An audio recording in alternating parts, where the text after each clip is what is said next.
बचपन से सोचा था मैं एक्टिंग करूंगी? नहीं नहीं, और जब आप बहुत छोटे घर से आते हो ना, छोटे गांव से भी आते हो ना, तो आपको इतना कॉन्फिडेंस नहीं होता है कि आप ये बोलोगे कि हाँ ओ मैं हूँ नेक्स्ट करीना कपूर खान। 4-4.5 साल बाद मुझे पहला ऐड मिला था, यूनिसेफ का था, माधुरी दीक्षित के साथ। रत्ना के बारे में बात करते हैं यार। रत्ना कैरेक्टर तो मुझे लगा था कि मुझे ऐसे ही बेवकूफ़ बना रहे हैं, और ये मेरे साथ बहुत बार हो चुका था। अच्छा। कि आपको एक अच्छा सा सीन भेजते हैं ऑडिशन के लिए, आप ऑडिशन बनाते हैं और फिर आप देखते हैं कि यार इस ऑडिशन पे ना व्यूज़ बहुत ज़्यादा आ रहे हैं। सावधान इंडिया की कास्टिंग जो कर रहे थे उन्होंने फिर मुझे एक स्टोरी में कास्ट किया एज अ प्रोमिनेंट कैरेक्टर। तो वो एक पहली चीज़ हुई थी, मैंने इतनी बुरी एक्टिंग की उस एपिसोड में।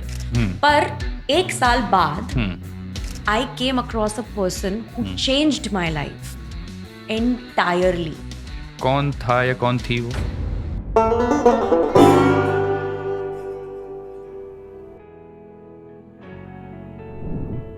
मेरे सामने कौन बैठी हैं? मैं कुछ कैरेक्टर के नाम लेता हूँ, तब आप बताइएगा कि कौन बैठी हैं। चीकू और बंटी में जिन्होंने बंटी की वॉइस दी है, गोल्डी एंड बेयर में जिन्होंने रेड की वॉइस दी है, बिल्लू भाई में ये चूचू करती है, एल्विन एंड चिपमंक्स में एल्विन की वॉइस है, बेब्लेड में मडोका की वॉइस है, एंड डिलीशियस इन डंजन्स में चिलचुक की वॉइस है। आप सोच रहे होंगे कौन है जो मेरे सामने बैठी है, लेकिन अब मैं आपको बताता हूँ एक कैरेक्टर, क्योंकि ये सिर्फ वॉइस एक्टर ही नहीं है, ये एक्टर भी हैं जो स्क्रीन के सामने एक्टिंग करती हैं। आपने देखा होगा क्रिमिनल जस्टिस, और क्रिमिनल जस्टिस में एक कैरेक्टर है माधव मिश्रा, उनकी जो वाइफ है रत्ना, खुशबू अत्रे मेरे सामने बैठी है। खुशबू, वेलकम टू विचार and vibes. Thank you so much Amit, thank you. जब मैंने खुशबू से बात की कि खुशबू हम विचार एंड वाइब्स में आते हैं, बात करते हैं, तो खुशबू ने कहा यार मैंने ना कुछ किया नहीं है ऐसा कि यार अमित तुम क्या बात करोगे मुझसे। तब मैंने जब इनसे पूछा अच्छा तुमने क्या क्या किया ये बताओ, फिर इन्होंने बताना शुरू किया। तो मैं आपको बताता हूँ खुशबू क्या क्या है। खुशबू ने अपना करियर शुरू किया as a TV journalist, news journalist, reporter थी आप, एंकर थी। उसके बाद खुशबू ने की डबिंग, उस डबिंग में वॉइस एक्टिंग, फिर खुशबू ने की टीवी और फिल्मों में एक्टिंग और वेब सीरीज में एक्टिंग। फिर खुशबू ने रेडियो में जिंगल्स लिखे, एज ए राइटर काम किया। खुशबू ने एज ए असिस्टेंट डायरेक्टर काम किया। खुशबू ने एज ए डायरेक्टर काम किया। खुशबू ने 2 शॉर्ट फिल्म्स खुद डायरेक्ट की हैं जो यूट्यूब में आप देख सकते हैं, जिनके बारे में हम बात करेंगे। तो यार खुशबू, तुम अपने आप को इतना अंडर एस्टिमेट क्यों कर रही है, मेरे को सबसे पहले बताओ। पता नहीं, मतलब अभी भी मुझे ऐसा लगता है कि there is lot more to be done. और वो होता ही है ना, you become a self critical person, और मैं हूँ बहुत ज़्यादा सेल्फ यार क्रिटिकल। ये जो बहुत ज़्यादा क्रिएटिव लोगों की ना प्रॉब्लम है, वो सेल्फ एनालिसिस मोड में इतना चले जाते हैं ना, और सेल्फ क्रिटिकल हो जाते हैं। तुम्हारे साथ होता है ऐसा? ये हाँ, मैंने एक किताब में भी अभी रिसेंटली बहुत अच्छी इसके ऊपर लाइन पढ़ी थी कि self criticism is the death of creativity, है ना? And that's just so true for me. Yes. ये हो रहा है मेरे साथ ही। Don't do that. खुशबू का अगर आप काम देखोगे, इसी तरीके से आपने एक लॉकडाउन में कैरेक्टर क्रिएट किया था जो यूट्यूब पे आप डालते थे, उसके 5-6 एपिसोड ही डाले थे आपने, 5-5 मिनट के। 5 निमाड़ की कमला, बाय द वे उस पर हम आएंगे। निमाड़ एक रीजन है मध्य प्रदेश में जहाँ से खुशबू आती हैं। खुशबू की शुरुआत कैसे हुई उस पर हम बात करेंगे। बट वो कैरेक्टर इतना अच्छा कैरेक्टर था, निमाड़ की कमला, तुमने क्यों बनाना छोड़ दिया? तुमको शुरू करना चाहिए। बहुत अमेजिंग है वो, उसकी एनर्जी, और एक तो वहाँ की भाषा इतनी ज़बरदस्त है, निमाड़ी जो है। तो भैया निमाड़ की जब बात हो रही है तो चलो निमाड़ से शुरू करते हैं। मेरे को बताओ कैसे शुरुआत हुई है एक्टिंग? बचपन से सोचा था मैं एक्टिंग करूंगी? नहीं नहीं, और जब आप बहुत छोटे घर से आते हो ना, छोटे गांव से भी आते हो ना, तो आपको इतना कॉन्फिडेंस नहीं होता है कि आप ये बोलोगे कि हाँ ओ मैं हूँ नेक्स्ट करीना कपूर खान। नहीं आता है। मुझे याद भी नहीं है कि मैंने पहली दफ़ा ये बात कब बोली थी कि मैं एक्टर बनना चाहती हूँ। I don't remember this. तो वो ऐसे ही हुआ था कि घर में किसी मामी की एक्टिंग कर दी, किसी बुआ की एक्टिंग कर दी, कोई अंकल चल के कैसे जाते हैं वो बता दिया, वो सब किया। फिर मैं इंदौर जब पढ़ने गई, हॉस्टल में थी मैं। अच्छा, इंदौर आप पढ़ने आई थी? हाँ। बेसिकली वो कहाँ से आप? बड़वा में मेरे पापा जॉब करते थे, अब वो रिटायर हो गए तो अब हम इंदौर शिफ्ट हो गए हैं। बड़वा ओमकारेश्वर नदी, नर्मदा किनारे पर एक छोटा सा गांव। अच्छा अच्छा। तहसील है, लिटरली छोटा सा गांव है। तो वहीं आपकी एजुकेशन सब वहीं हुई? वहीं मेरी स्कूलिंग हुई है, 12th तक। हाँ, है ना? अच्छा, स्कूलिंग वहाँ हुई और फिर ग्रेजुएशन करने आप आ गई मैं इंदौर? इंदौर आ गई। ओके। तो जब मैं हॉस्टल में थी तब एक फिल्म रिलीज हुई थी, द डर्टी पिक्चर, हाँ। विद्या बालन की। तो उसमें भी शी यूज्ड टू, मुझे उनकी एक्टिंग बहुत अच्छी लगी थी। तब तक मुझे एक्टिंग का ए भी नहीं आता था और ना मैंने सोचा था कि मुझे एक्टर बनना है। मैं तो जर्नलिस्ट बनना चाहती थी। अच्छा, बनना आप जर्नलिस्ट चाहती थी? हाँ। लेकिन घर में सबकी मिमिक्री करती, सबकी नकल उतारती थी आप? शादियों में। शादियों में नहीं, रात में चौरी भौरी के फंक्शंस होते हैं, जब पूरे फैमिली के इधर उधर के रिश्तेदार आते हैं। हाँ, तो मैं, मेरा भाई और मेरे एक दो और कजिन्स जो सब नौटंकी हैं, तो हम लोग यही करते थे। हम सबकी एक्टिंग करके बता रहे हैं, कौन कैसे हंसता है, कौन कैसे डांस करता है, कौन कैसे शर्माता है, और फिर वापस रिश्तेदारों के। हाँ, सो वो जो लोगों के प्राइवेट मोमेंट्स नहीं होते जब उन्हें लग रहा होता है कोई उन्हें देख नहीं रहा है, लेकिन हम उन्हें देख रहे होते थे। तुम लोग देख रहे होते थे? हाँ, और वो ऑब्जर्वेशन स्किल आई गेस वहां से आ गई। तो किनकी एक्टिंग की तुमने? चाची, फूफी, सबकी मुझे लगता बुआ है। जी, अपना चाचा, ताऊ जी, ताई जी, सबकी? सब। तो कोई है ऐसा कैरेक्टर जो पर आपको? आप उन्हें पहचानते ही नहीं है। हम नहीं पहचानते, तुम कैरेक्टर तो करो, तो वो देखेंगे ना हमारा शो, तो बेचारे तुम्हारा इंटरव्यू सुनेंगे तो बोलेंगे अच्छा खुशबू हमारी एक्टिंग कर रही हो। उनको तो उनके सामने तो की होगी तुमने। तो एक्चुअली मुझे करके बताने की जरूरत नहीं है। जो मैंने जो भी फेमस, जैसे आप कमला की बात कर रहे हैं ना, मैंने बहुत सारी फीमेल्स के एट्रीब्यूट्स को मिला के कमला बनाई थी। निमाड़ की कमला। रत्ना क्रिमिनल जस्टिस में मैंने ऐसी महिलाएं देखी हैं अपने परिवार में, जो रत्ना की तरह बात करती हैं, जिनकी समझ रत्ना की तरह है। और वो रत्ना कैरेक्टर पे तो हम आएंगे। हाँ, काफी बात करनी है मुझे रत्ना के बारे में। बट हाँ, कॉलेज में आए आप, डर्टी पिक्चर की बात कर रहे थे। मुझे इमिटेशंस उसके बहुत अच्छे लगे थे, and then I also started doing it with my voice. तो फिर मुझे मेरी एक कजिन ने बोला था कि तुझे ना वॉइसिंग डबिंग के में जाना चाहिए। मुझे वॉइसिंग डबिंग के बारे में ज़्यादा कुछ पता नहीं था। फिर उन्होंने ही कुछ नंबर निकाला, फिर वहाँ से कोई और नंबर, और ऐसे करके मुझे Sameer sir, blue whale entertainment, उनका नंबर मिला। उस दौरान आप as a journalist, as a news anchor काम कर रही थी? मैं कॉलेज में थी, वो भी अलग ही स्टोरी है कॉलेज की भी मेरी। मैं दरअसल जर्नलिस्ट बनना चाहती थी, क्योंकि मैं स्कूल वगैरह में डिबेट्स और स्पीच, और 15 अगस्त 26 जनवरी को मैं स्पीच देती थी। भाषा मेरी हमेशा से साफ थी, तो वो एक एडेड चीज़ हो गई थी। तो मैं वो करना चाहती थी, जर्नलिस्ट बनना चाहती थी। और मैंने सोचा था EMRC करके एक कॉलेज है हमारे यहाँ DAVV में, तो मैं उसमें एडमिशन लेना चाहती थी। तो उसके लिए एक एग्ज़ाम होती है, एंट्रेंस एग्ज़ाम। तो वो एंट्रेंस एग्ज़ाम के लिए जब मैं प्रिपेयर करने इंदौर गई, तो मैंने पढ़ाई नहीं की, सिर्फ मौज की।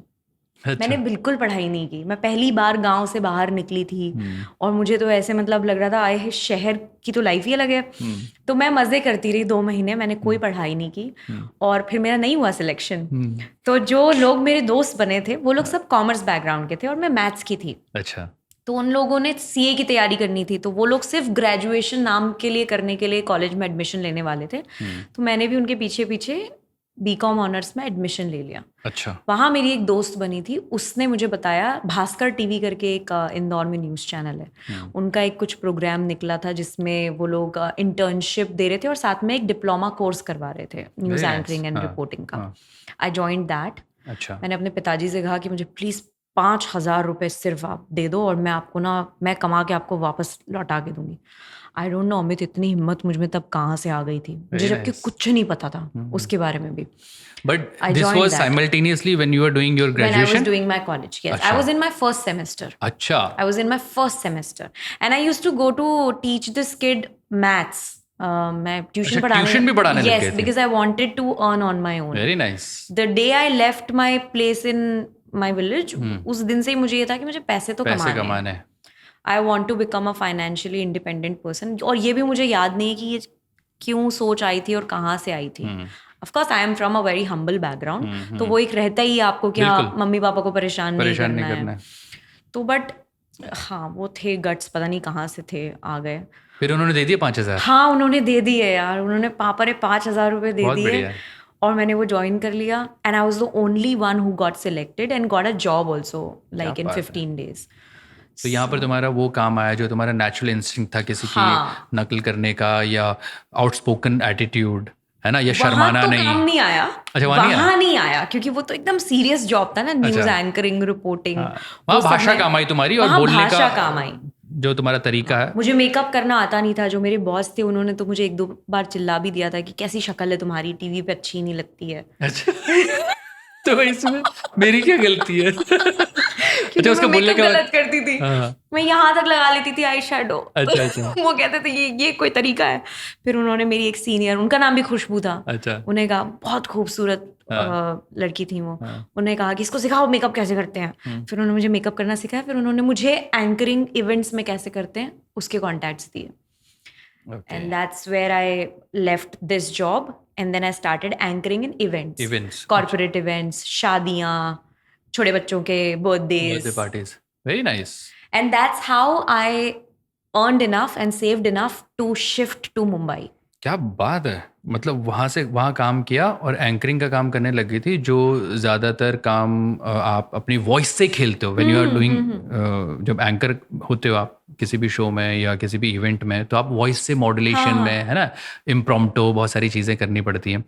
और वहाँ से आपने पैसे सेव करके कौन से ईयर में आप आई मुंबई? 2012 में मुंबई आ गए थे। और यहाँ आके आपको, आपने बोला ब्लू वेल प्रोडक्शन है, समीर भाई का यहाँ का नंबर मिला। ये भी किस्मत थी मेरी कि मुझे समीर सर का नंबर, आप जानती हैं समीर सर किस तरह के इंसान है, he is the most helpful person in the entire industry. तो वो भी एकदम किस्मत का खेल था कि मुझे उनका नंबर मिला। एक रैंडम डिस्कवरी चैनल से किसी रैंडम लेडी का नंबर मिला। उन्होंने मुझे बोला नहीं हम नहीं करते हैं, मैं आपको वेंडर का नंबर भेज देती हूँ, उनसे बात कर लो। And I was calling from a landline. अच्छा, वो व्हाट्सएप वाला सीन नहीं था तब, तो लैंडलाइन से मैंने फ़ोन किया था। उन्होंने मुझे फट से नंबर दिया, मैंने कॉल किया, तो उनसे मेरी बातचीत हुई। उन्हें लग रहा था कोई पागल लड़की फ़ोन कर रही है, ऐसे थोड़ी होता है कि मुंबई आ जाएगी 2 मिनट के वॉइस टेस्ट के लिए। और मुझे आता भी नहीं था, मुझे कुछ नहीं पता था डबिंग वॉइसिंग के बारे में। मुझे फ़र्क भी नहीं पता था कि डबिंग और वॉइसिंग में क्या फ़र्क है। क्या बात है, तो बड़ी डेयरिंग, नहीं पता था मुझे। इतनी डेयरिंग बाज थी तुम बचपन से। मैं वही सोच रही हूँ, मैं पता नहीं कैसे इतनी डेयर, अब मुझे ना ज्यादा ज्ञान आ गया तो अब मैं थोड़ा संभल जाती हूँ कि नहीं ऐसे नहीं बोलना है। नहीं, हाँ बोलना ऐसा नहीं है, लेकिन जो अपना जो तुम्हारे अंदर ये एक डेयरिंग गिरी का कीड़ा है, ये रखने का, और हो तुम वैसी बिल्कुल। I am trying to reach out to that Khushboo again, so that I could take more risks in life and reach out to people. अब जैसे मुझे बहुत जोर से काम करने का मन है कुछ डायरेक्टर्स के साथ में, मैं अभी उनको मैसेज करके या कॉल करके नहीं बोल सकती हूँ कि मुझे आपके साथ काम करना है, आपको पता नहीं है आप क्या मिस आउट कर रहे हो, cast me, use me in your films for your characters. अभी नहीं। मैं जबकि 12 साल पहले मैं अचानक गुलजार साहब से पृथ्वी थिएटर पे टकरा गई और मैं अगले दिन उनके घर पहुंच गई पता निकाल के, क्योंकि मैंने एक पोयम लिख ली थी उस मुलाकात पे और वो मुझे उन्हें दिखानी थी। फिर गई तुम? मैं गई थी, उन्होंने अंदर बुला गया, पर मैं गई थी। अच्छा, अंदर नहीं आने दिया? तक गई थी। उनके कोई some admin was there, some office admin person was there, और उन्होंने बोला नहीं लेकिन ऐसे नहीं आ सकते, ऐसे कैसे आप आ गई, इधर नहीं आ सकते। मैंने बोला नहीं लेकिन मैं उनसे कल मिली हूँ और मैंने पोयम लिखी है, आपको पता नहीं, ये बहुत इंपॉर्टेंट है, ये उनको पढ़ना जरूरी है क्योंकि मैंने ये लिखी है उनके लिए। आप समझ रहे मेरे लिए कितना इंपॉर्टेंट था, वो पोयम उनके लिए नहीं था। वो पोयम है तुम्हारे पास? अब तो पता नहीं, 12 घर चेंज करने में वो कहाँ चले। 12 घर की कहानी है खुशबू की, वो भी हम सुनेंगे। तो हम उस पे आते हैं। फिर तुम आ गई यहाँ पर, समीर भाई ने बोला आ जाओ? नहीं, उन्होंने ये नहीं बोला आ जाओ, उन्होंने बोला तुम जब भी कभी मुंबई घूमने आओगी ना छुट्टियों में, तुम आ जाना, वॉइस टेस्ट दे देना। तो मैंने बोला नहीं आप मुझे बताओ कि मैं कब आऊँ, क्योंकि मैं तो आ जाऊंगी। आप मुझे बोलो और मैं उस समय आ जाऊंगी। बोले नहीं बेटा ऐसे नहीं होता है, 2 मिनट लगता है वॉइस टेस्ट में, तुम कभी भी आ जाना, जब आओगी तब मुझे बता देना। और उन्होंने मुझे रख दिया phone, like any Sen person would do. फिर मैंने प्लानिंग चालू की, मैंने अपनी मम्मी को पटाया, फिर मेरी एक कजिन थी जो नवी मुंबई में नई शादी हुई थी, मैंने उसको पटाया, फिर मैं धीरे से आई और मैंने प्लान बना लिया। और मैं पहुंची यहाँ पे सुबह कुछ 7 बजे हम नेरुल पहुंचे थे। और मुझे सारे मेरे घर वाले सुना रहे हैं कि ऐसे ही कोई ने मुंबई में बोल दिया कि तुम वॉइस टेस्ट के लिए आ जाओ और तुम आ गई, तुम्हें वॉइस टेस्ट का मतलब भी नहीं पता है। और तुम उसी कॉन्वर्सेशन के बेसिस पे तुमने घर वालों में सबको पटाया और आ गई? हाँ, सिर्फ 2 मिनट की कॉन्वर्सेशन के बेसिस पे। और मैंने उन्हें ये कहानी सुनाई कि डिस्कवरी वालों ने बुलाया है, डिस्कवरी का नंबर मिला है। तो वो लोग सब मुझे सुना रहे हैं कि बॉम्बे में पता है लोग कितना बेवकूफ़ बनाते हैं, कितने लोग ऐसे घूमते रहते हैं। और मैं सोच रही हूँ हाँ बात तो सच है, पर अब तो मैं आ गई हूँ। तो मैं सुबह सुबह 7 बजे समीर सर को लंबा चौड़ा मैसेज लिख रही हूँ। कहाँ से, मुंबई में आके? हाँ, क्योंकि वो मेरा फ़ोन नहीं उठा रहे थे। ऑब्वियस सी बात है, सुबह 7:30 बजे कौन फ़ोन उठाएगा? हाँ। तो मैं उन्हें लेकिन मेरा बच्चा वाला दिमाग, 20 साल की उम्र वाला दिमाग, मैं उन्हें मैसेज कर रही हूँ कि सारे लोग कह रहे हैं कि सब झूठ बोलते हैं यहाँ पे, अगर आप सच्चे इंसान हैं तो आप प्लीज़ मुझे एड्रेस बताइए, क्योंकि मैं तो यहाँ आ गई हूँ और मैं अच्छा काम करना चाहती हूँ, आप अपना टाइम वेस्ट नहीं करोगे, प्लीज़ मुझे बताओ। Like a psycho I sent a long message to him. उनका कोई रिप्लाई नहीं आया सुबह 10 बजे तक। और मैं कन्विंस हो गई थी कि भाई मैंने गलती रायता फैला लिया है। But I still had this much hope कि अगर एक रिप्लाई भी आ गया ना, चाहे मुंबई में वो कहीं भी रहते हो, मुझे ये भी नहीं पता था नेरुल अंधेरी कितना दूर क्या है, कि मैं ज़रूर जाऊंगी। उन्होंने अपना सिर्फ विनायक वाला एड्रेस भेजा और मैंने फटाफट सबको तैयार किया कि एड्रेस आ गया है, स्टूडियो है ये, proper studio. Then my mother came with me. मैं अपने मम्मी पापा की गट्स मानती हूँ कि उन्होंने विश्वास करके और भेज दिया मुझे। वो आई मेरे साथ में वॉइस टेस्ट के लिए। हम गए, हमने वॉइस टेस्ट दिया। उन्होंने बताया कि थोड़ी ग्रूमिंग की ज़रूरत है, टेक्निकलिटीज समझनी है, भाषा साफ है पर सिर्फ उतना काफ़ी नहीं है। तो वो सब कुछ हुआ और फिर वहाँ मुझे करण त्रिवेदी मिले थे जो आपके पहले गेस्ट रह चुके हैं। वो बाय चांस मुझे वहाँ मिले थे क्योंकि वो स्टूडियो पे डबिंग करने आए थे और मैंने उन्हें टीवी पे देखा था। मुझे लगा अरे यहाँ एक्टर्स भी आते हैं, अब तो मैं एक्टिंग में भी ट्राई कर सकती हूँ। ऐसे एकदम फूल खिल गए मेरे। फिर उनसे मैंने फेसबुक पे कनेक्ट किया, तब उन्होंने मुझे एक इतनी बढ़िया समझाइश दी थी जो आज तक मैं लोगों को देती हूँ जब भी वो मुझसे पूछते हैं। करण ने? हाँ, उन्होंने मुझे ये समझाइश दी थी कि बस ऐसे ही मुंह उठाकर मुंबई मत चले आना, तुम सेव करो, पैसा सेव करो, और जब भी तुम आओगी एटलीस्ट इतना सेव करके लाओ कि अगर तुम्हें 3 महीने तक भी काम ना मिले तो तुम्हारा रहना खाना निकल जाए। और वो बात ना अमित दिल में बैठ गई थी मेरे, और मैंने बहुत मेहनत की। मैंने इवेंट्स पे इवेंट्स लिए, बहुत सारा बैक टू बैक मैंने ट्रैवल करके इवेंट्स की अलग अलग जगह पे जाके, and I saved a good 35,000 rupees and then I shifted to Mumbai. मतलब it all fell in place. Do you see it? वो एकदम जब जो चीज होनी थी वो तभी हुई। That's why I tell you कि I have a faith in divine timing. Very nice. और ये तुम आई, पहले तुम आई थी 2012 में? 2012 फरवरी, 14 फरवरी को मैंने ऑडिशन दिया। अच्छा। और मैं 14 जून को शिफ्ट हो गई थी। क्या बात है। I finished my 4th semester, second year हो गया मेरा तब तक कॉलेज का। अच्छा। और मैं शिफ्ट हो गई। फिर कॉलेज तुमने? तो मेरे कॉलेज वाले भी सब जानते थे मैं एक्स्ट्रा करिकुलर एक्टिविटीज में, अंग्रेजी खत्म हो रही है, एक्स्ट्रा करिकुलर एक्टिविटीज में हूँ। तो दे ऑल्सो अग्रीड कि हाँ ठीक है, तुम्हें अगर नहीं करना है और सिर्फ तुम ग्रेजुएशन के लिए कर रही हो तो you go ahead, you live your dream and just give the exams, don't skip the exams. And I am really truly grateful to all the teachers and HOD of my college that they allowed me, because ये भी मतलब ऐसे हो गया एकदम बड़ा मक्खन की तरह हो गया था ये भी। नहीं, बिल्कुल सही बोल रही हो। अगर आपको अपने पे विश्वास है ना, तो आपके, वही है शाहरुख का डायलॉग कि पूरी कायनात आपको आपके सपने पूरे करने में लग जाती है। तो आपके आसपास के जो लोग हैं वो आपको सपोर्ट करते हैं, वो एनर्जी सपोर्टिव हो जाती है। हमारे साथ भी ऐसे ही है। फिर ये तो एक पड़ाव होता है मुंबई आना, है ना, घर वालों को पटा के और क्या कहते हैं मुंबई का टिकट लेके। असली स्ट्रगल या असली कहानी तो शुरू होती है मुंबई आने के बाद। यस। तुम्हारे साथ भी ऐसी था? अरे तो मुंबई ने कैसा ट्रीट किया तुम्हें जब तुम आई, कैसा रहा मुंबई? तो मेरी पैदाइश मुंबई की है। क्या बात कर रही हो? हाँ, अच्छा। मैं पैदा हुई हूँ कल्याण में। अरे although many Mumbaikars don't find Kalyan to be Mumbai, but yes, मेरी पैदाइश यहाँ की, मेरी मौसी यहाँ रहती थी। अच्छा। तो पर मेरी स्कूलिंग और वो सब तो वहीं हुआ था। तो मेरी सारी थिंकिंग, मेरी अपब्रिंगिंग, मेरा कल्चर, मेरा सब कुछ मध्य प्रदेश के छोटे गांव से निकला हुआ था। इंदौर भी मेरे लिए कल्चर शॉक ही था। अलग स्टेटस के लोग। हाँ, क्योंकि तुम 15-16 साल तुमने एक छोटे तहसील जो तुमने गांव में बिताया, उसके बाद तुम इंदौर जैसी सिटी में आती हो। और तुम पैदा हुई थी मुंबई जैसे महानगर में। तो जो तुम्हारा पैदा होने वाली एनर्जी ना तुमको खींच के लिए आई, पता है? मेरे को ये बात फील होती है। Not many people will believe this, पर जब मैं मुंबई आई ना, I really felt like home. ऐसा होता है। मैं हरिद्वार में पैदा हुआ हूँ, और जब मैं हरिद्वार जाता हूँ ना, तो ऐसा लगता है कि ये जगह आपकी है। क्योंकि आप जब वहाँ पैदा होते हो, आपके मम्मी ने वहाँ का खाना खाया होता है, वहाँ की मिट्टी का, ज़मीन का, तब तो खाते थे। आजकल तो विदेशी खाना भी खा रहे हैं, लेकिन तो वो अंश कहीं ना कहीं, इसलिए आपको बोले जन्मभूमि जो होती है ना वो इम्पोर्टेंट होती है, दूसरी कर्म भूमि इम्पोर्टेंट होती है। तो आपकी तो जन्मभूमि भी मुंबई है और कर्म भूमि भी मुंबई है। हाँ, तो फिर कर्म भूमि में तुम पहुंच गए, जो कि तुम्हारी जन्मभूमि भी थी। मुझे ऐसे लग रहा था जब मैं मुंबई आई थी ना, मुझे बिल्कुल भी, मेरे मम्मी पापा को बहुत डर लग रहा था, बट फिर भी उनमें गट्स थे कि उन्होंने 20 साल की लड़की को भेज दिया यहाँ पे।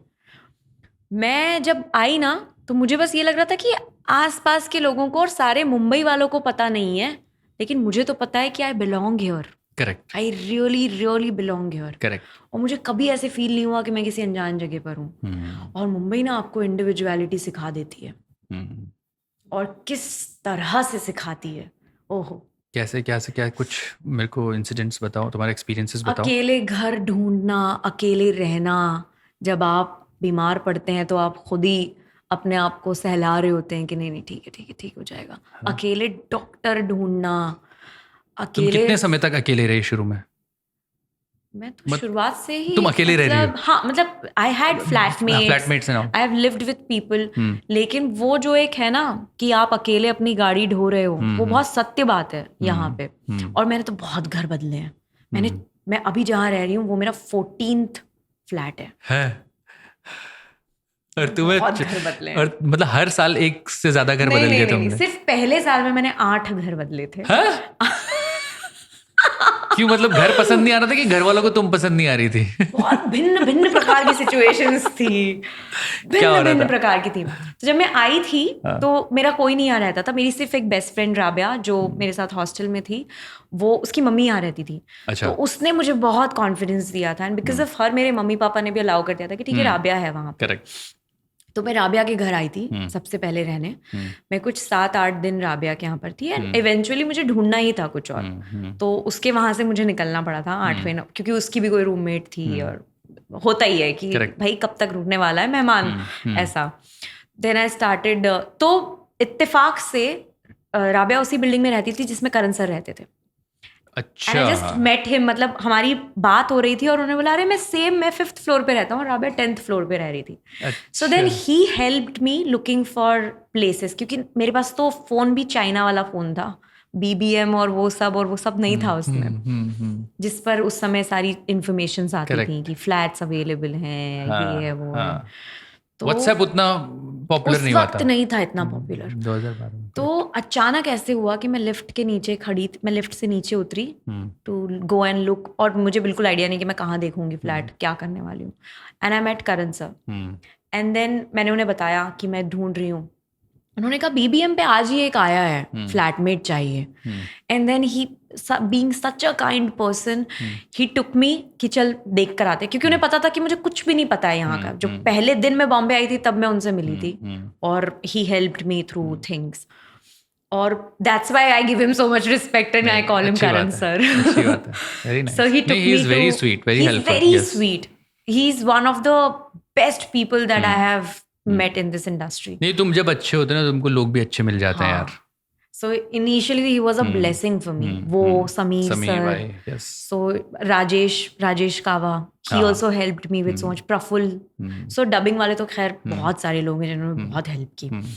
तो हम वहाँ से एक घर देखने गए, वो घर हमें अच्छा लग गया। लड़की बड़ी चिल थी, बहुत ही बढ़िया, 2 BHK था, और इनिशियली मेरे पास पैसे थे तो मैंने कहा हाँ this much I can afford, और हमने वो घर फाइनल कर दिया।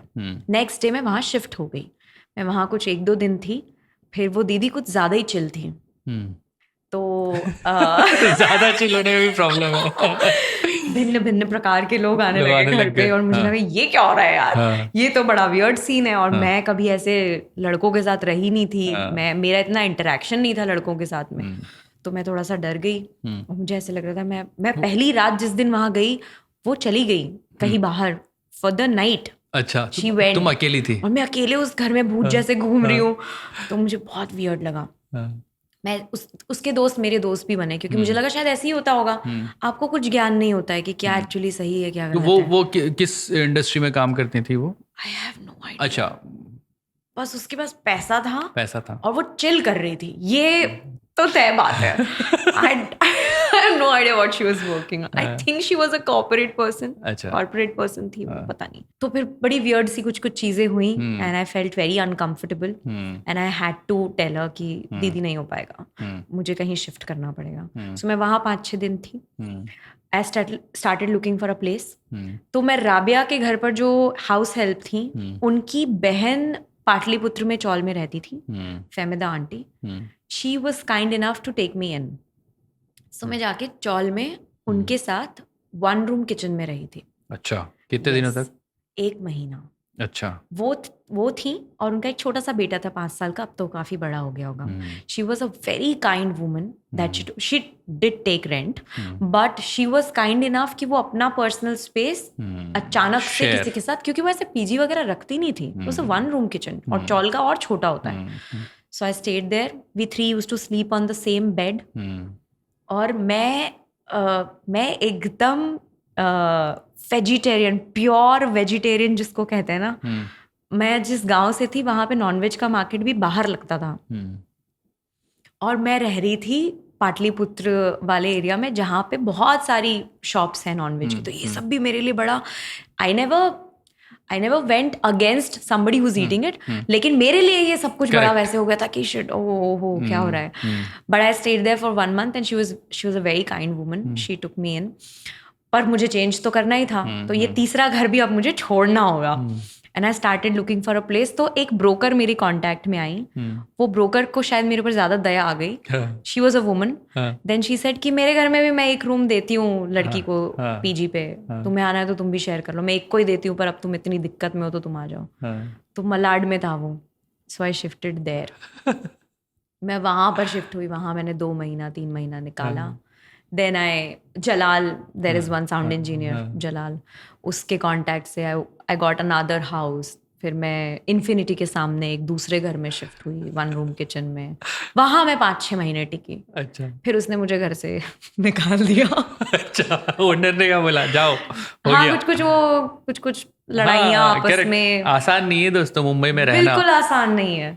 मुंबई में घर ढूंढना, अच्छा घर ढूंढना. अगर तुम मुंबई में आए हो, मुंबई में घर मिल गया तुम्हें, तो समझ लो तुम्हारी किस्मत बहुत अच्छी है और तुम्हें कोई निकाल नहीं रहा घर से, या तुम घर से नहीं निकल रहे हो. तो क्योंकि दोनों सिचुएशन में कभी कभी ओनर्स लोग को बोलते हैं, क्योंकि हम ऐसी इंडस्ट्री से बिलोंग करते हैं, हम काम करते हैं, हमारा शेड्यूल थोड़ा ऊपर नीचे हुई होता है ना. किसी को ये पसंद नहीं होता कि लेट आ रहे हो, किसी को ये पसंद नहीं होता कि तुम्हारे फ्रेंड्स आ रहे हैं. हाँ. और सब अपने अपने कॉम्प्लेक्सेस में भी जी रहे हैं ना. करेक्ट. हर कोई यहाँ पर स्ट्रगल करके अपने घर बार मम्मी पापा को छोड़ के ही आया है. करेक्ट. तो सबके अपने अपने कॉम्प्लेक्सेस भी हैं. बट मैं इनमें से किसी भी चीज को I don't look at it in a bitter way, because it has helped me to become a person I am now. Right. I have committed mistakes. I have done things which I am not really I am, मतलब वो नहीं हूँ मैं. लेकिन आप इसी तरीके से सीखते हो शायद. यही चीजें होती हैं, यही प्रोसेस है, यही स्टेप्स हैं आपके जीवन के आगे बढ़ने के. हाँ. तो फिर तुमने पहले साल में 8-10 घर 8 घर बदल दिए. लेकिन पहले साल में करियर कैसा शेप ले रहा था तुम्हारा? क्या किया तुमने पहले साल में? आई थी जून में, तो जून, जुलाई, अगस्त, सितंबर, अक्टूबर, ये जो 4 महीने थे, ये मैं समीर सर के यहाँ जाती थी और बैठती थी और सिर्फ आर्टिस्ट लोग को डबिंग करते हुए सुनती थी कि वो कैसे डबिंग कर रहे हैं, कैसे वॉइस मॉड्यूलेट कर रहे हैं, पीछे से डायरेक्टर उन्हें क्या बोल रहा है, कैसे वो लोग अचानक से शब्दों को चेंज करते हैं मीटर में बिठाने के लिए. तो मैं ये सब बैठ के 2 महीना तो मैं कंटिन्यूअस गई थी. और 2 महीना में रुक के जाती थी. बट तुम ये जा रही थी तब तुमको पैसे कुछ नहीं मिलते थे, तुम सिर्फ ऑब्जर्व करने के लिए जाती थी? ऑब्जर्व करने के लिए जाती थी. But Sameer sir was kind enough that he started giving me 1 lines 2 lines कि मेरा बिल बनने लगे. अच्छा.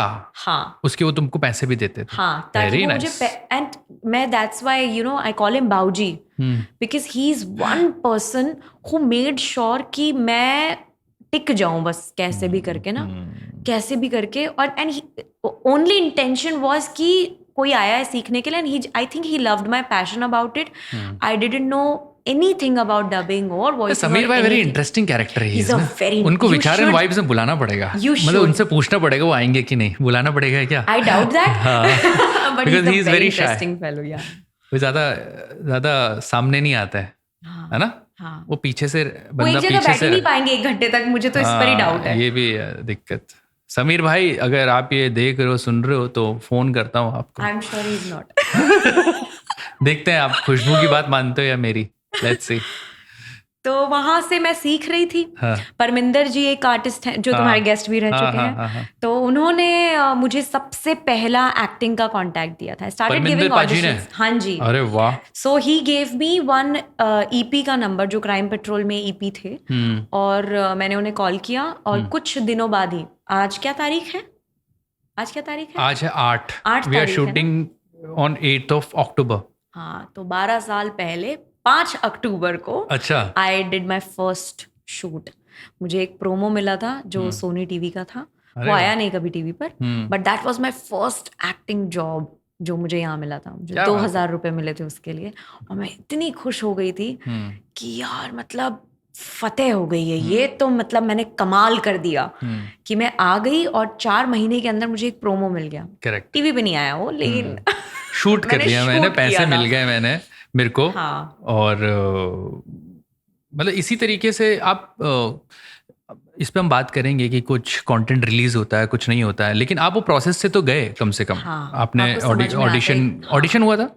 नहीं ऑडिशन It नहीं हुआ था, was, आपको very looks on the direct. Basis of looks you हाँ, तो कास्टेड। बेसिकली वो जो प्रोमो था ना, it was a very feature cast type ही लोग चाहिए थे। There was no dialogue, nothing, there was What just is one feature look, one cast? React. So feature cast का मतलब होता है who are there for the presence, जिनके साथ में कैमरा खेल लेगा थोड़ा बहुत। They are not extras, crowd नहीं है, लेकिन फीचर है, मतलब वो दिखेंगे और वॉइस ओवर चल रहा है या कुछ चल रहा है, कोई डायलॉग्स नहीं है। So it was a promo, eve teasing पर वो प्रोमो था कि मैं चल कर जा रही हूँ, मुझे 2-3 लड़के छेड़ते हैं और मुझे बस डरना है। मैंने कहा इसमें तो एक्टिंग की भी जरूरत नहीं है, ये तो नेचुरली हो जाएगा।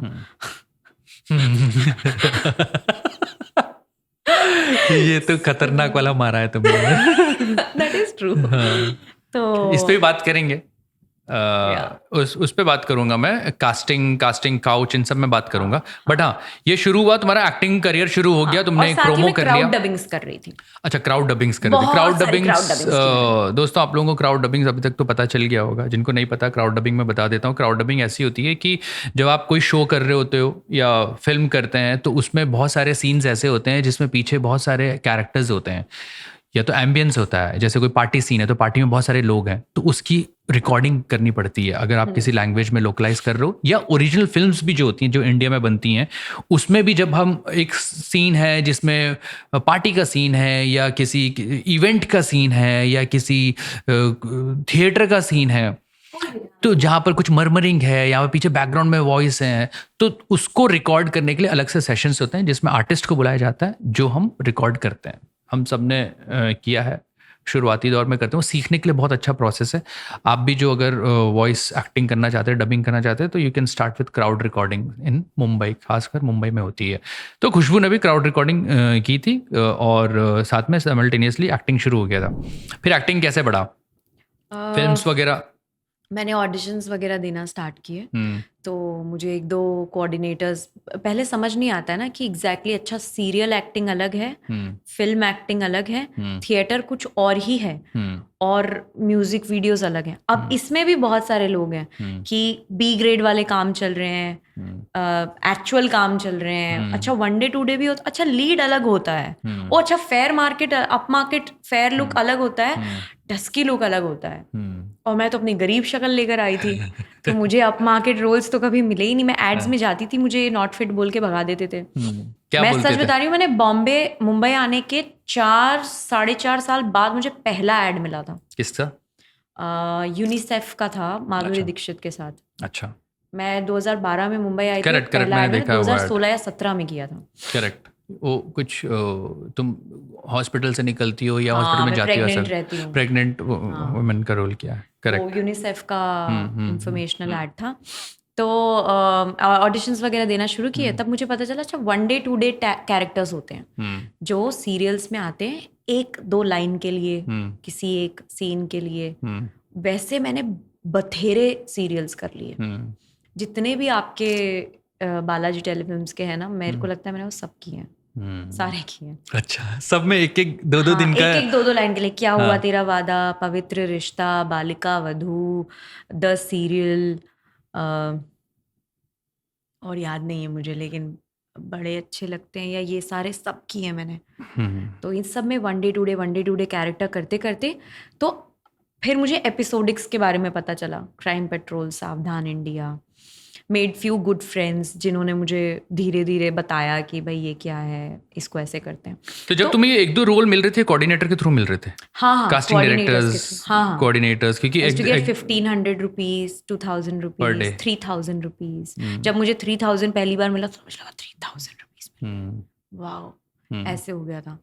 तो फिर तुमने अपने जैसे ये छोटे मोटे रोल किए, तुमने कास्टिंग डायरेक्टर्स को नहीं भेजा? पता ही नहीं था कास्टिंग हाँ, वही डायरेक्टर्स कौन है। अच्छा, ये सब नहीं पता ही नहीं था। और जब आपको कोऑर्डिनेटर्स मिल जाते हैं ना, they sometimes make sure that you don't meet the casting director. Correct, वो जाने नहीं देते हैं। नहीं जाने देते हैं। तो मुझे धीरे से क्राइम पेट्रोल के कास्टिंग डायरेक्टर्स का पता चला। I went there, I gave, अच्छा हाँ, क्राउड डबिंग में बहुत सारे एक्टर्स भी आते थे। करेक्ट, जिनके थ्रू मुझे ये बहुत सारे लोगों के नंबर्स मिलने लगे थे। ओके। हाँ, तो फिर मैंने क्राइम पेट्रोल का ऑडिशन दिया, मुझे कुछ कॉल वॉल नहीं आया। सावधान इंडिया की कास्टिंग जो कर रहे थे उन्होंने फिर मुझे एक स्टोरी में कास्ट किया एज अ प्रोमिनेंट कैरेक्टर। तो वो एक पहली चीज हुई थी। मैंने इतनी बुरी एक्टिंग की उस एपिसोड में, ओहो हो। कहाँ है वो एपिसोड? मेरे को देखना है। मैं चाहती हूँ वो वैनिश हो जाए। मैं ढूंढूंगा कौन सा एपिसोड था वो।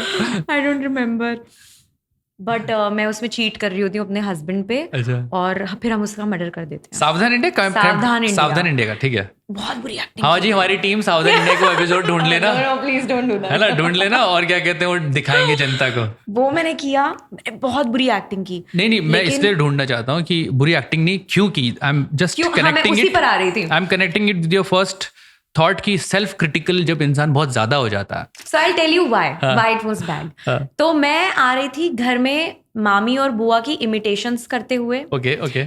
इमिटेशंस एक बात है, मिमिक्री एक बात है, एक्टिंग तीसरी बात है। कैरेक्टर को कोई पकड़ना। हाँ, और वो तीसरी ही बात है। जैसे हम किसी की बायोग्राफी बनती है तो वो उसको स्टडी करते हैं, वो सब कुछ करते हैं। वो हमेशा आप देखना, कोई भी कहेगा कि किसी को कॉपी करना ज्यादा डिफिकल्ट है, बजाय आप कोई नया कैरेक्टर बनाए, क्योंकि वहां आपको थोड़ी छूट होती है। तो जो भी मैं ये सब कर रही थी ना, ये सब मैं कैसे कर रही थी कि मैंने जो टीवी पे एक्टिंग लोगों की देखी थी कि अच्छा रोना होता है तो ऐसे रोना होता है, अच्छा हंसना होता है तो ऐसे हंसना होता है, या ऑडिशंस में जब मैंने किसी को एक्टिंग करते हुए देखा, ऐसी आंखें करते हुए देखा, तो मुझे लगा अच्छा ऐसे मीन लुक्स दे सकते हैं। So this is what I was doing for 1 year. 1 साल तक मेरे को आइडिया भी नहीं था कि एक्टिंग क्या है, क्यों है, मैं क्यों कर रही हूँ। मैं कर रही थी क्योंकि मुझे लग रहा था ओहो अच्छा मेकअप, ओ अच्छे कपड़े, ओ पैसा। मुझे आइडिया ही नहीं था एक्टिंग। तो तुम्हारा इंस्टीट्यूट, तुम्हारे जो को आर्टिस्ट कह लो या जो दूसरे स्ट्रगलर्स कह लो, वो थे तुम्हारा इंस्टीट्यूट। yes. तुम उनसे सीख रही थी। I had no idea कि कैसे करना है। तो तुम ऐसे फिल्म्स नहीं देखती थी या शोज नहीं देखती थी एक्टिंग के लिए, सीखने के लिए? I was a very stupid person. I was a very naive person. I was just behind कि भैया अगले महीने का रेंट कैसे निकलेगा। नहीं, स्टूपिड नहीं, वो बहुत ही लॉजिकल थिंकिंग थी। तो तुम काम मेरे में नहीं था उतना दिमाग शायद। पर 1 साल बाद I came across a person who changed my life entirely. कौन था या कौन थी वो? एक वर्कशॉप के बारे में मुझे पता चला। There was a friend of mine, वो कास्टिंग करते थे, उन्होंने मुझे 2-3 अच्छी चीज़ें सिखाई थी, दिखाई थी। And then he told me that you should learn acting first and you should do a workshop. So उनके ही कोई कास्टिंग डायरेक्टर फ्रेंड थे जो आपके भी दोस्त हैं, विकास ज्योति। So विकास ज्योति मेरे सीनियर हैं अभी तो। MCCC में शायद। Yes, he is there. MCCC। हाँ, मुकेश छाबड़ा कास्टिंग कंपनी में है। तो विकास ज्योति मेरे एक्टिंग स्कूल के सीनियर हैं। Very good. तो वो कास्टिंग कर रहे थे। आई थिंक वो भी नए दिल्ली से आए थे और उन्होंने वर्कशॉप रखने का सोचा था। मुझे वर्कशॉप भी नहीं पता था। मैंने नहीं आए थे, वो बहुत पहले से थे, शायद बीच में चले गए थे, वो दोबारा आए थे। हाँ, ऐसा ही कुछ। मैं उनसे मिली तो उनका प्रोसेस ऐसा था कि वो अलग अलग लोगों से पहले मिल रहे थे और फिर वो एक बंच क्रिएट करके and then he would do the workshop. तो मैं उनसे मिली, उन्होंने मुझसे पूछा मैं क्या करती हूँ क्या नहीं करती हूँ। उन्हें जो भी मुझ में दिखा उन्होंने मुझे सिलेक्ट कर लिया and I was happy about it. And I had no idea कि वर्कशॉप में होता क्या है। वर्कशॉप होती क्या है यही नहीं पता था मुझे कि करेंगे मतलब क्या वहां। उन्होंने सेलेक्ट किया तुमको वर्कशॉप में वर्कशॉप पार्टिसिपेट करने के लिए। Yes, there were 7 other people. जब मैं वहां गई, मैं बहुत जल्दी पहुंच गई थी। मैं नीचे बैठी हुई थी बिल्डिंग में कंपाउंड में नीचे बैठी हुई थी। And then I saw this 2 guys walking by, एकदम प्रॉपर दिल्ली के जो सुंदर लड़के होते हैं ना सुंदर हसीन लड़के। क्यों दिल्ली के सुंदर हसीन लड़के होते हैं? हम दिल्ली का मान लेते हैं अच्छा, उनके ठीक लिए। दिल्ली के थे वो सुंदर हसीन लड़के। और मैं एकदम मतलब मैं ऐसे हो गई कि अरे यार ये तो ये अमीर लोग आ रहे हैं यहाँ पे, मैं कहाँ से आ गई यहाँ पे, अब मैं क्या करूँ। फिर मैंने एक और लड़की को वॉक करते हुए देखा and I have seen that girl on television. और मुझे ऐसे लगा कि यार यहाँ तो सारे फेमस लोग आ रहे हैं, मैं क्यों आ गई यहाँ पे। मैं अपनी अंग्रेजी को लेकर कॉम्प्लेक्स, मैं अपनी शक्ल को लेकर कॉम्प्लेक्स, ना मेरे पास कपड़े अच्छे, मेरे पास 2 ही पजामे थे जो मैं वहां रोज पहन कर जा सकती थी। और मैं एकदम ऐसे होगी कि यार मैं गलत जगह आ गई हूँ। मैं मन कर रहा था मैं इन्हें पता ही ना लगने दूं कि मैं वर्कशॉप के लिए आई हूँ, मैं धीरे से चुपचाप नीचे से ही निकल जाऊं। Self doubt, self critical. और मुझे बस कोई आइडिया नहीं था, it was a unknown space. And अब तक मुंबई में रह के मैं इतना इंटिमिडेट और इतने कॉम्प्लेक्स में आ चुकी थी that I am not good enough, I am not for this place, I have to just go and hide somewhere. अच्छा, ये चीज तुमको लोगों ने महसूस करवाई थी या तुम खुद महसूस भी करवाई थी? मतलब ऐसे लोगों से तुम्हारा पाला पड़ा था यहाँ पर आके? आप एड ऑडिशन में जाओ, इतनी खूबसूरत हसीन लड़कियां आती हैं, इतना बढ़िया मेकअप करके, इतने बढ़िया कपड़े पहनकर। मैं तो सोचती थी यार नहीं, तो ये उसमें उनकी गलती थोड़ी है। ये उनकी गलती नहीं थी। तो मैं वही पूछना जाते हैं ना, लोग आपको कर देते हैं, उन्हें पता चल जाता है कि अच्छा this is fit, this is not fit, नहीं आप नहीं जाओगे प्लीज। तो मतलब on the basis of your looks, on the basis of your attire and the way, the way you are presenting yourself, they decide on that. A lot. Okay. It matters a lot and it creates so much complexes in your own being. और तब तक तो acting भी अच्छी नहीं कर रही थी मैं। तो जिस लड़की को इतना कॉन्फिडेंस था कि मैं मुंबई जाऊंगी कर लूंगी, तो ये सब धीरे धीरे करके चूर हो रहा था। और उस दिन वर्कशॉप से पहले पूरा चूर हो गया कि यार मैं सीखने आ रही हूँ, वहां भी ऐसे लोग मिल रहे हैं। मुझे लग रहा था यार थोड़े मेरे तरह दिखने वाले होते, अमीर नहीं होते, सुंदर कपड़े नहीं पहने होते, तो मैं थी यहाँ की। तो मेरा मन करता मैं भाग जाऊं। यार ये तुमने बहुत अच्छी बात बोली है कि तुम बोल रही हो, क्योंकि बहुत लोगों के साथ ऐसा होता है। हाँ, I am sure and not many people acknowledge it and they don't want to say it. जब उन पे वो ट्रांजिशन आ जाता है, चेंज आ जाता है। बट मैं ये भी कहना चाहता हूँ कि उस वक्त पे अगर आ रहा है ना, उस थॉट से आपको ओवरकम करना पड़ेगा। That's what I did. हाँ, बताओ।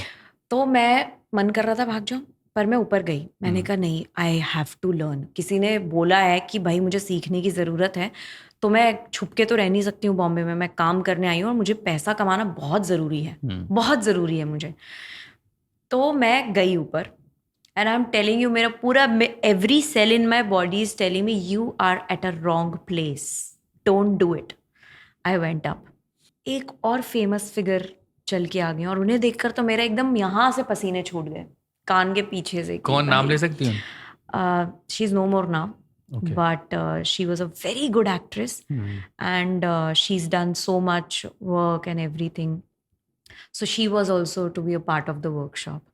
Amazing person, I love her.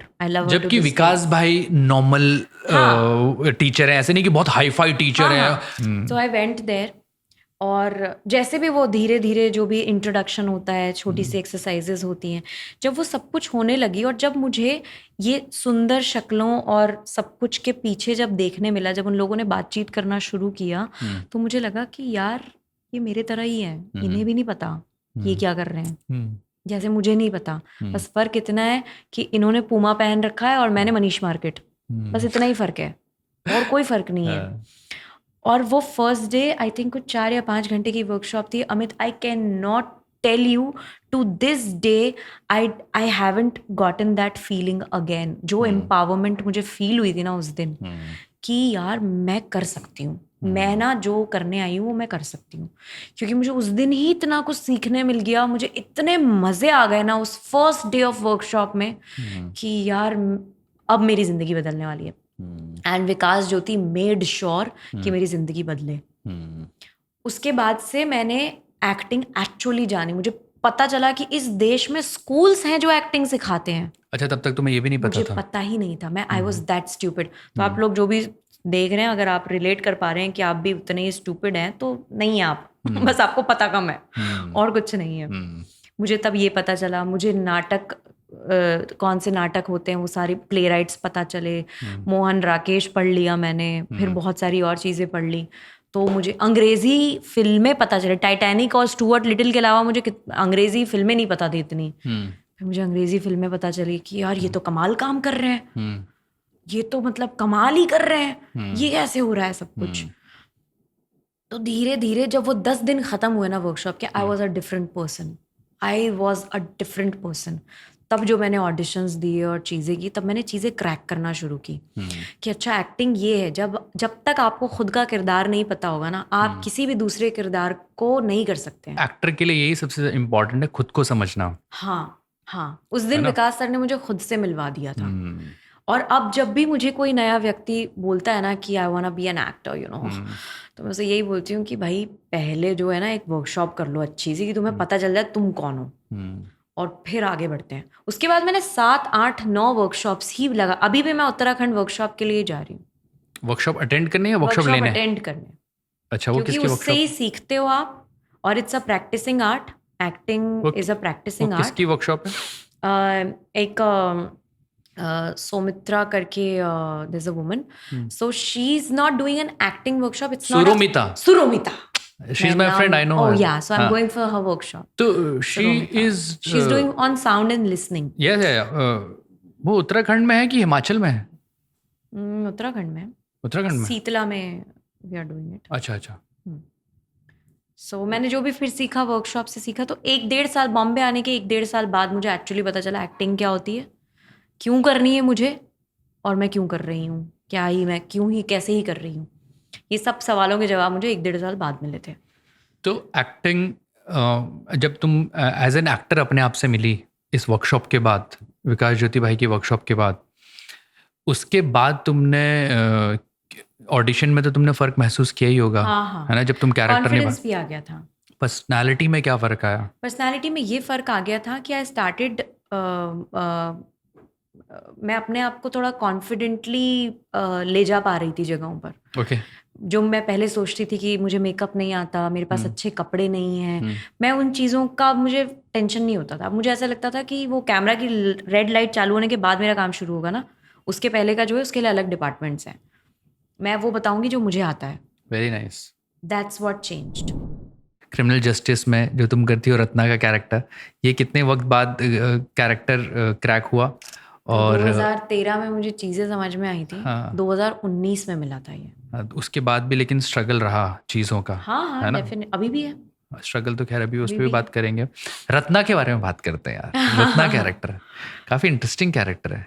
ये सब क्या किया तुमने? सुबह से सफाई में लगे हैं, बताइए कैसा लगा? क्या जरूरत थी इधर उधर करने की? सब जरूरी पेपर्स थे। अरे सब तितर बितर पड़ा हुआ था, तो सारा पेपर हम सलीके से रख दिए, तो क्या गलत किए? कैसे हुआ? उसको कैसे मिला? जब मुझे पहली बार फोन आया था तो मुझे लगा था कि मुझे ऐसे ही बेवकूफ़ बना रहे हैं ये, ना ऐसे ही रेफरेंस के लिए ऑडिशन ले रहे हैं। और ये मेरे साथ बहुत बार हो चुका था। अच्छा. कि आपको एक अच्छा सा सीन भेजते हैं ऑडिशन के लिए, आप ऑडिशन बनाते हैं और फिर आप देखते हैं कि यार इस ऑडिशन पे ना व्यूज बहुत ज़्यादा आ रहे हैं। आपको उम्मीद जगती है कि यार लोग देख रहे हैं, मतलब ये फाइनल होने वाला है, जितने ज़्यादा लोग देख रहे हैं फाइनल होने वाला है। वो भेजा जा रहा है दूसरे एक्टर्स को कि इस तरीके का चाहिए, उसे रेफरेंस के तौर पे इस्तेमाल किया जाता है। तो ये मेरे साथ हो चुका था। और मुझे लग रहा था ये पंकज त्रिपाठी इतनी बड़ी हस्ती हैं वो, उनके लिए मुझे, उनकी वाइफ के लिए मुझे क्यों सिलेक्ट करेंगे? वो लेंगे किसी NSDN को या FTII से निकली हुई कोई कमाल लड़की को, या जो ऑलरेडी फेमस है।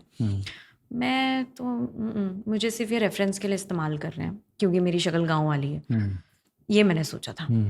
और मैंने सोचा मैं नहीं बनाती हूँ। But then one of my friend pushed me कि नहीं, तू तो अपना बना ना, तू तो अपनी और से भेज अच्छे से।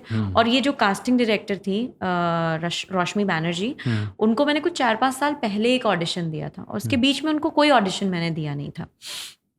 तो मैंने सोचा चल कास्टिंग डायरेक्टर के पास अच्छा ऑडिशन ही चला जाएगा, उस हिसाब से दे देती हूँ। और स्क्रिप्ट बहुत अच्छी थी, तो वो एक स्क्रिप्ट वाला लालच भी रहता है ना कि यार ये स्क्रिप्ट तो अच्छी है, ये एक बार कैरेक्टर थोड़ा सा जी लेते हैं भले ही 1 मिनट के लिए। तो वो लालच में मैंने बना दिया ऑडिशन। 2 सीन्स थे, वो दोनों सीन्स मैंने बनाए। मतलब घर से ही ऑडिशन दिया था? हाँ, घर से ही बनाया। और तो उस वक्त प्री कोविड ना ऐसे चालू हो गया था कि घर से आप बनाते थे फर्स्ट राउंड के लिए और फिर वो आपको बुलाते थे। बस कुछ लोग ही ऐसा कर रहे थे, तो ये लोग भी ऐसे ही कर रहे थे। मैंने भेजा और मैंने भूल गई मैं उसे, सॉरी, मुझे लगा था कि ये सिर्फ रेफरेंस के तौर पर है और कुछ नहीं है। उसके बाद में मैं वहाँ फिर मुझे 2 दिन बाद कॉल आया, तो मुझे रोशमी का ही कॉल आया और मुझे लगा ये तो सीरियस हो गया मैटर। उनका कॉल आया कि खुशबू ऑडिशन बहुत अच्छा है लेकिन ब्लाउज नहीं अच्छा लग रहा, ब्लाउज ना महाराष्ट्रियन लुक दे रहा है और हमें बिहारी चाहिए। अच्छा। तो मैंने सोचा ये कैसा फीडबैक है, एक्टिंग के बारे में तो कुछ नहीं बोला, ये तो मतलब ब्लाउज।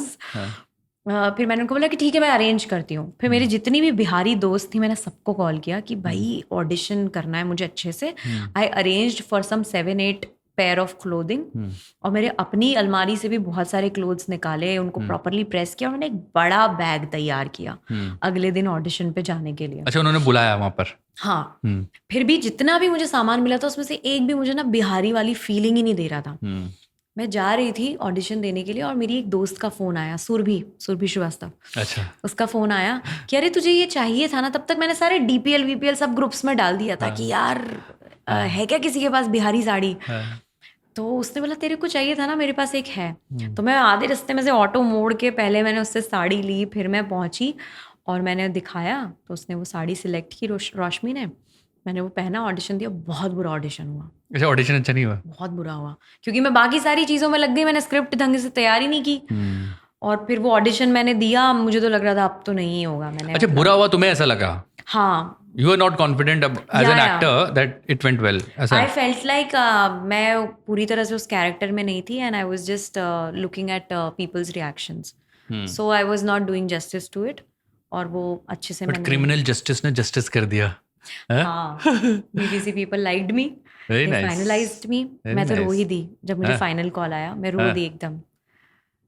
जब आपको नया नया कॉल आता है ना, प्रोडक्शन वालों का भी जब कॉल आया, they said a certain budget. और मैंने एक सर्टेन अमाउंट बोला। फिर उन्होंने बोला अच्छा सोच के बताते, तो आपको ना डर लगने लग जाता है कि यार इतने मतलब 7 साल बाद एक बड़ी अपॉर्चुनिटी, आप 7 साल से वेट कर रहे हो एक ऐसे कॉल का जो आपकी जिंदगी पलटेगा। यार ये छूट ना जाए, कहीं छूट ना जाए। तो मैं तो वैसे ही डरते डरते बड़ा एक मिनिमल सा अमाउंट जो मैं टीवी में चार्ज करी थी उससे मैंने 4,000 बढ़ा के बस बोल दिया था, ऐसा किया था। तो मैंने कहा यार ऐसा ना हो जाए। फिर उन्होंने बोला 2 दिन बाद कॉल करते हैं। फिर 2 दिन बाद उनका कॉल आया, फिर वापस से वही वो, अरे नहीं इतना नहीं है, ये है वो है। फिर मुझे डर लग रहा था कि कहीं मैं कैंसिल ना हो जाऊँ। मैं तो जो मुझे चाहिए था उससे भी कम में। मैंने कहा नहीं ठीक है, ओके, बढ़िया है। And I said yes and I just started crying. I was like कि यार ये तो मेरे साथ सच में हो गया। फिर सबसे पहले किसको फ़ोन किया? मैंने मम्मी पापा को मम्मी पापा और भाई को मैंने कॉन्फ्रेंस कॉल किया एंड आई टोल्ड देम कि ऐसे एक वेब सीरीज होती है जो एप्स पे आती है, OTT प्लेटफॉर्म्स पे आती है और उसमें एक बहुत बड़े एक्टर है, मैं उनकी बीवी का रोल करने वाली हूँ। ऐसे बताया था। खुश हो गए होंगे वो लोग? उन्हें उतना वो नहीं, ग्रेविटास नहीं उसका पता था, पर दे बोले अरे वाह तू खुश है, अरे वाह बढ़िया। वैसे मैं भाई नहीं हूँ बिकॉज पंकज जी के फैन थे सारे लोग। पर जो मैं फील कर रही थी ना वो मुझे नहीं लगता कि किसी को उस वक्त समझ आया होगा कि मैं क्या फील कर रही थी। फिर शूटिंग कैसी रही पंकज त्रिपाठी? हमने दिसंबर में शूट किया, जनवरी में शूट किया, फरवरी में मेरे भाई की शादी थी और इन लोगों ने मेरी कोई डेट्स भी नहीं ले रखी थी। मैंने अपने भाई की पूरी शादी वादी अच्छे से की। और आपके पास ना, जब आपके पास काम होता है ना, अच्छा वाला काम, आपकी पूरी पर्सनैलिटी का जो कॉन्फिडेंस होता है ना, वो जो चेंज होता है। सो मैं एकदम फुल खुश चल रही थी। मार्च में हमारा लास्ट स्केट था, मार्च में कोविड आ गया। अच्छा, ये उस दौरान की बात है? ये उस दौरान की बात है। मार्च में कोविड आ गया और शूट जो है वो पोस्टपोन हो गया। और इसके पहले, क्रिमिनल जस्टिस के पहले, मैं 4 से 5 वेब शोज कर चुकी थी जो रिलीज नहीं हुए थे। तुम्हें लगा यार ये पनौती यहाँ तक आ गई है? मैंने मान लिया था कि मेरी लाइफ में अच्छा कैसे हो सकता है, हो ही नहीं रहा, ये तो हो ही नहीं रहा है, ये होना ही नहीं है। और मैं मान के बैठ गई थी कि this is going to go unreleased. और वैसे भी ये लोग ने सोच ही लिया होगा कि कैसी सी लड़की। मैं जब पंकज जी के साथ सीन्स कर रही हूँ तब मैं कॉन्फिडेंट फील नहीं कर रही हूँ कि भाई पता नहीं कैसी पागल लग रही होंगी। एक तो इनका फैन फॉलोइंग इतना कमाल है उनका, तो मुझे ऐसा कैसा लग रहा रहा था उनके साथ शूट करना? कैसे रहा बहुत प्यारे इंसान है वो, बहुत प्यारे। एज ए को actor? Is very good, very humble. And you were new comparatively, है ना? या आई वाज वेरी तो वो तो वेल एस्टैब्लिश्ड थे, तो उन्होंने कैसा कुछ इंसिडेंट? उन्होंने ही मेड श्योर कि मैं वैसे फील इंटिमिडेटेड फील ना करूं और मैं कंफर्टेबली लूजन अप हो जाऊं थोड़ा सा in the scene. And as an actor I was that much confident that time कि मतलब मैं उस बात से मुझे फर्क नहीं पड़ रहा था कि इनकी पॉपुलैरिटी कितनी है। मैं उन्हें पति की तरह देख पा रही थी और वो मैं कर पा रही थी। और शुरू के कुछ एपिसोड्स में, अब किस सीक्वेंस में शूट हुआ I don't know, but obviously जो हमारे घर के सीन्स थे वो शूट हुए थे सबसे पहले।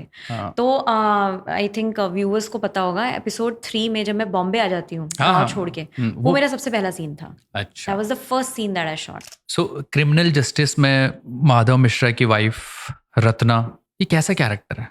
रत्ना एक बहुत ही सुलझी हुई मॉडर्न वुमन है।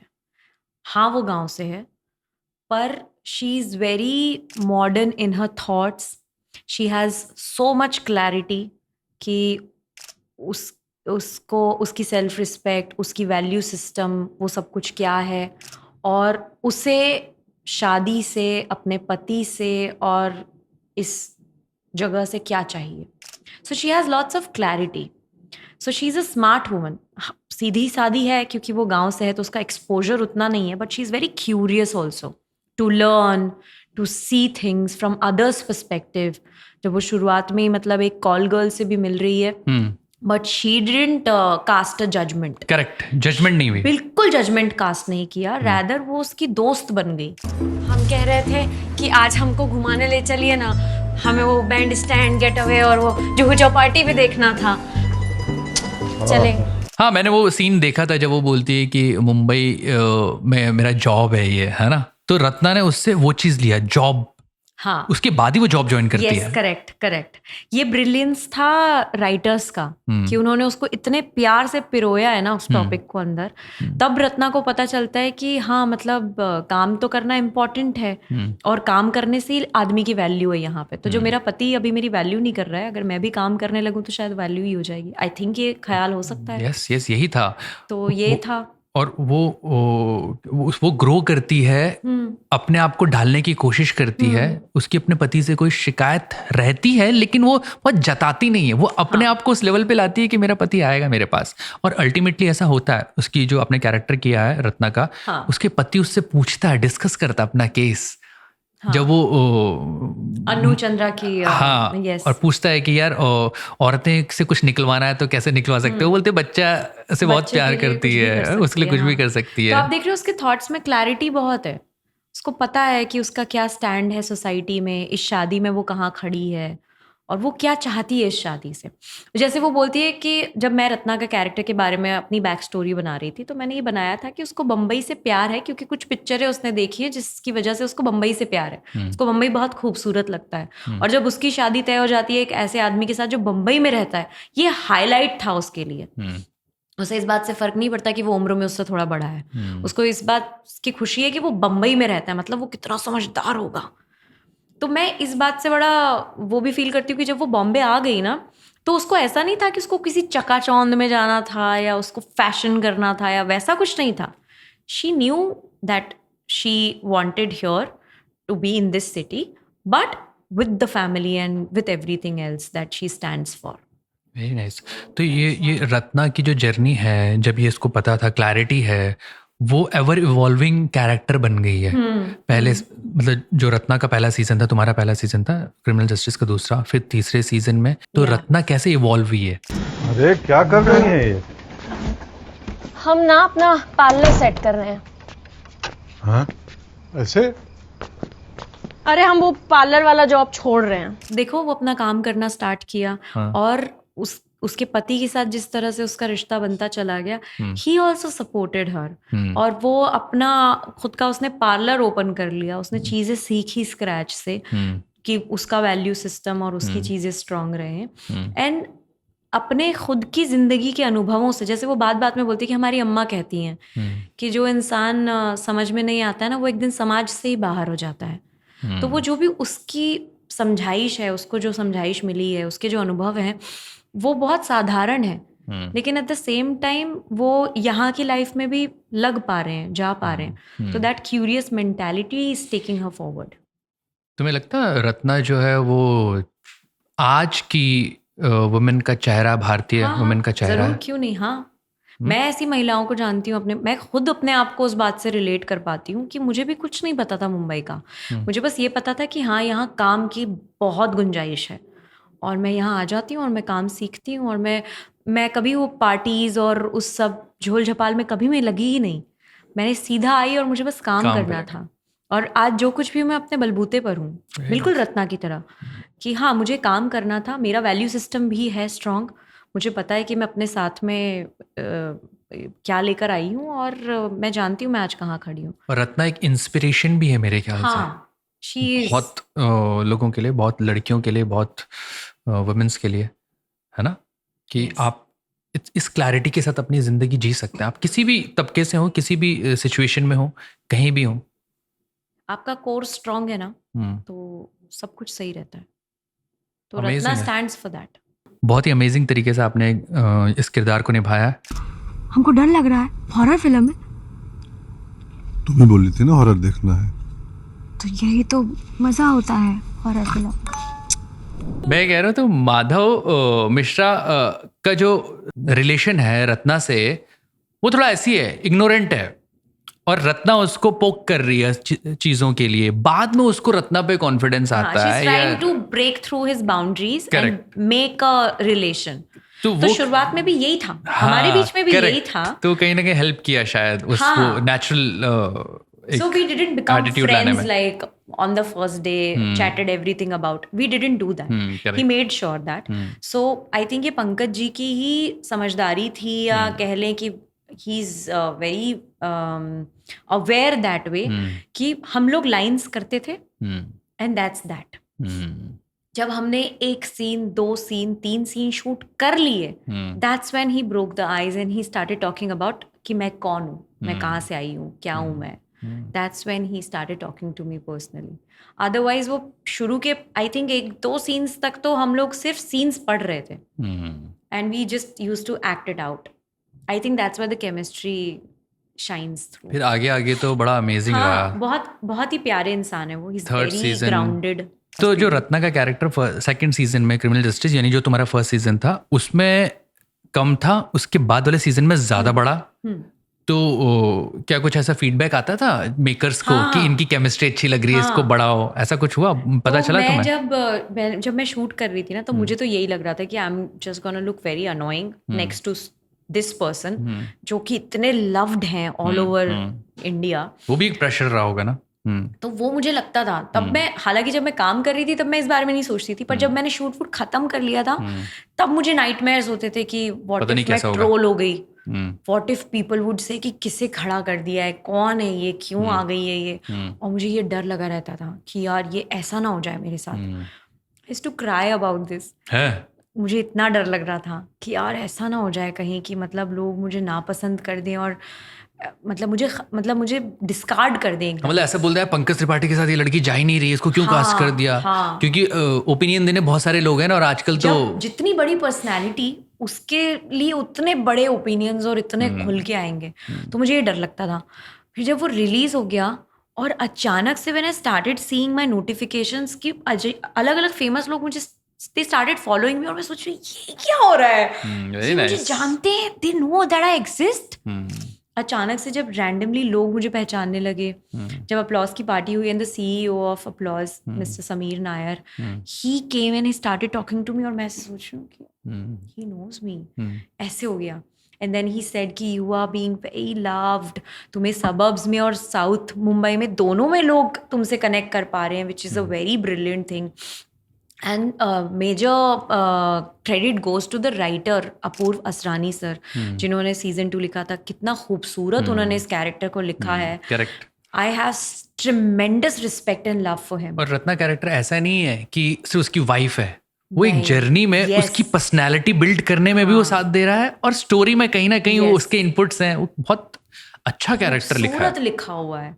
So I am very grateful कि मुझे इस तरीके के कैरेक्टर से थोड़ी सी पहचान मिली है, और वो मैं कर भी पाई अच्छे नहीं, से। बहुत अच्छा। और थर्ड सीजन में जो उन्होंने थोड़ा रोल बढ़ाया, कैरेक्टर बढ़ाया, वो first. So what I got to hear is कि they really liked it, Hotstar people also and BBC also, and then they thought कि we have to build on this subplot. इस public को बहुत they started making memes, they started making this beautiful videos with me and Pankaj जी कि ये अलग उनका romance चल रहा है, और मैंने इस एंगल से देखा ही नहीं था। जब हम कर रहे थे तब हम रोमांस तो मुझे कहीं दिख ही नहीं रहा था। मुझे लग रहा था it's just gonna be another annoying banter between a husband and a wife, that's it.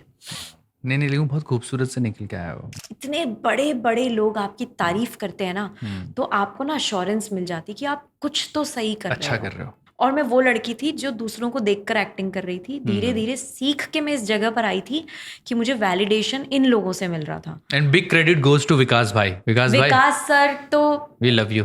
Vikas sir मेरे गुरु हैं फॉर लाइफ। हमारे भी सीनियर हैं वो, उनके साथ काम किया है मैंने काफी। मैं उनका नाम हर जगह ले लेती हूँ। मैं I owe it to him. Very nice यार, वेरी नाइस। मुझे ये एश्योरेंस मिल रहा था। हाँ। मेरे पास कोई काम नहीं आया। 2020 दिसंबर में सीजन 2 रिलीज हुआ। 2023 दिसंबर से we started shooting for season 3, और इसके बीच में I shot only for 2 ads, one of which didn't even release. सिर्फ एक एड रिलीज हुआ मेरा 1 साल में। और मैं बहुत, मेरा हार्ट ब्रेक हुआ कि व्हाई इज दिस हैपनिंग। अब तो मैंने बता दिया है कि मैं काम कर सकती हूँ, अब तो मैंने बता दिया है कि मैं एग्जिस्ट करती हूँ, अब काम क्यों नहीं आ रहा यार। तो मैं बहुत, मेरा दिल दुखा था। सीजन 3 पे जब मैं पंकज जी से भी मिली तो he was also very shocked कि ऐसा कैसे हो सकता है कि काम नहीं मिल रहा। मैंने कहा पता नहीं, but I think it has more to do with कि कोविड के बाद धीरे से इंडस्ट्री शुरू हुई थी। People were finishing up their backlogs जो पहले के प्रोजेक्ट्स थे, या आई डोंट नो व्हाट, या मेरी किस्मत। तो मतलब तुमने इसको ज्यादा डिग नहीं किया तुमने? नहीं, आई गॉट वेरी सैड। हाँ, मतलब सैडनेस तो थी, लेकिन तुमने ये सोचा नहीं, ज्यादा पूछा नहीं क्यों नहीं हो रहा? I asked many people. I asked people around. क्या रिस्पांस मिल रहे थे, क्यों नहीं हो रहा? यही कि यार पता नहीं ऐसे कैसे हो रहा है। अच्छा, एवरीबॉडी वाज वंडरिंग। या एवरीबॉडी वाज वंडरिंग कि कैसे काम नहीं मिल रहा है। ठीक है।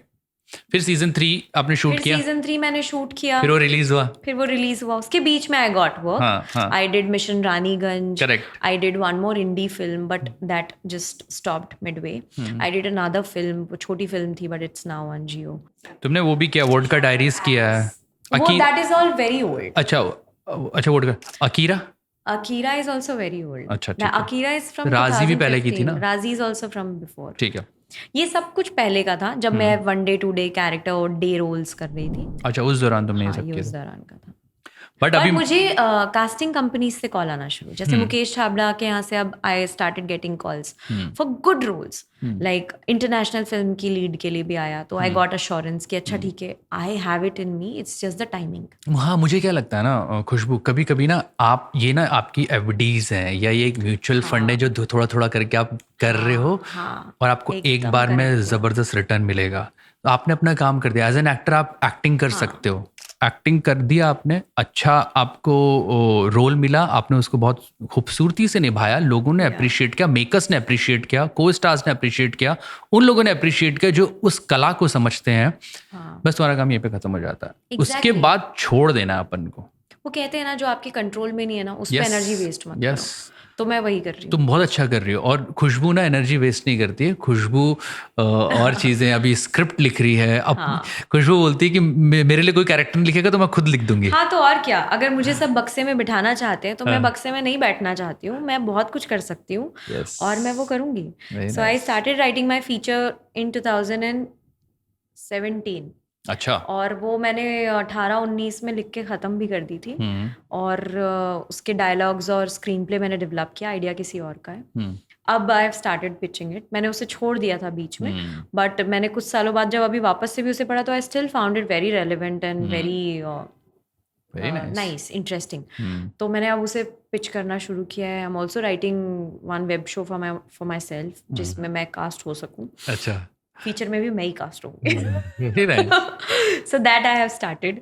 और मैं और फिल्में बनाना चाहती हूँ, चीज़ें बनाना चाहती हूँ. शॉर्ट फिल्म्स बनाई हैं तुमने 2 short यूट्यूब films में बनाई हैं. देखी हैं, अच्छी हैं, काफ़ी अच्छी है, काफ़ी अच्छी बनाई है. मैंने दरअसल तुम्हें कई दफ़ा ना मोटिवेशन की कमी हो जाती है जब आप हफ्ते में 4 रिजेक्शन कॉल रिसीव करते हो और 40 ऑटो वालों से रिजेक्ट होते हो तो ना थोड़ा बहुत डाउट्स आ जाते हैं लाइफ में. It gets difficult but then I guess the only thing that you can do is you give your 100% wherever you want to put your energy in. Correct. and just leave it. Correct. Just leave it there. Just leave आपने वो जो SIP वाली बात कही वो बिल्कुल correct है. So that is what I am doing.